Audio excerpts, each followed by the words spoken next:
एक चीज जो वोटर वापस आएंगे आप। जस्टिस फायद ईसा ने शायद कही थी कि वो जज जिनकी तस्वीरें यहाँ लगी हुई है, क्या सारी यहाँ लगनी चाहिए? तो मेरे ख्याल में ये जो इनकन्सिस्टेंसीज है ना सुप्रीम कोर्ट के फैसलों के अंदर, जिन्होंने पाकिस्तान की तबाही की, जैसे रेकोडिक का मामला, उसने पाकिस्तान की तबाही की, उसने कोई भला नहीं किया पाकिस्तान का। जाली डिग्रियों के ऊपर बाज़ों को छोड़ दिया, बाज़ों की ताहियात नहली कर दी है। एक शख्स का किसी मस्जिद के साथ जॉइंट अकाउंट था, उसको भी नहल कर दिया।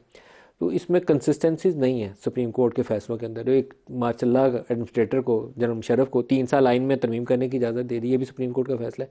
सुप्रीम कोर्ट उनकी तस्वीरें उतरवा दे और कुछ भी ना करे, तो मैं कहता हूँ बड़ी कौम की खिदमत होगी, ताकि आइंदा से कोई साकिब निसार साहब, बंदयाल साहब जब इस तरह के फैसले करें, 63A जैसे मामले उनके सामने आए, या सादिक और अमीन के फैसले आए, तो वो सोच के करें कि मेरी भी तस्वीर उतर जाएगी। मैं थोड़ी सी सख्त बात करने लगा हूँ, लेकिन मेरी ये मुराद ये नहीं है कि हम भी वो करें। इस वक्त जो आपने कहा है कि माजी में जब कोई शख्स दुनिया से गुजर जाता था और उसके बाद उसके ऊपर कोई इल्ज़ाम या कोई उसकी चीज़ साबित होती थी और वो बहुत संगीन नोयत की होती थी, तो उसके ढांचों को भी कोड़े मारे जाते थे, एक बताने के लिए कि yes this is the punishment. मैं ये नहीं कह रहा कि हम उसको कोई रिवायत को दोबारा जिंदा करें, लेकिन मैं ये ज़रूर कह रहा हूँ कि तस्वीर उतारना मेरे ख्याल अच्छी बात है। जज साहब ने तस्वीर बहुत अच्छा होगा, तस्वीर उतार दें उसकी। मैं कहता हूँ ये तो तस्वीर उतार दें, भले उसको काला करके वहाँ पे लगा दें, मैं कहता हूँ ये तो एक स्टेप है, but this is not the remedy. Remedy क्या है जो अभी उन्होंने बात की है, चंद केसेस जो आपने, शायद ये बड़ी लंबी फहरिस्त है कि जुल्फ़िकार अली भुट्टो साहब का आपने कहा कि अभी केस दोबारा खुलने लगा है। अगर ये फैसला आज सुप्रीम कोर्ट देती है कि वो फैसला गलत था, तो बिल्कुल ये ठीक कह रहे हैं कि भुट्टो साहब को दोबारा जिंदा किया जा सकता है, और अगर नहीं किया जा सकता तो जिसने उन्हें गलत सजा दे के फांसी लगाया है उसकी क्या सिर्फ तस्वीर उतारनी चाहिए?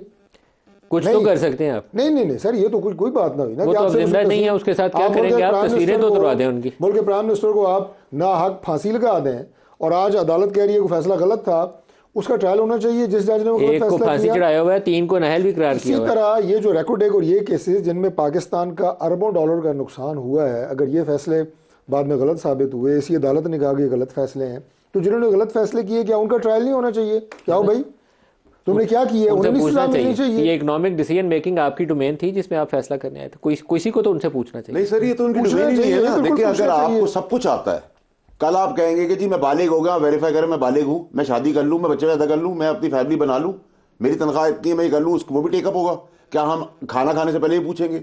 हम किसके आगे खड़े हो रहे हैं भाई? हम इंसानों के बीच में रहते हैं, सोसाइटी में रहते हैं, हमारी एक कल्चरल सोसाइटी है, उसको ग्रो कर। हर चीज में आपकी इंटरफेरेंस है, हर काम। मैं गवर्नमेंट में था, हर काम के अंदर इंटरफेरेंस थी।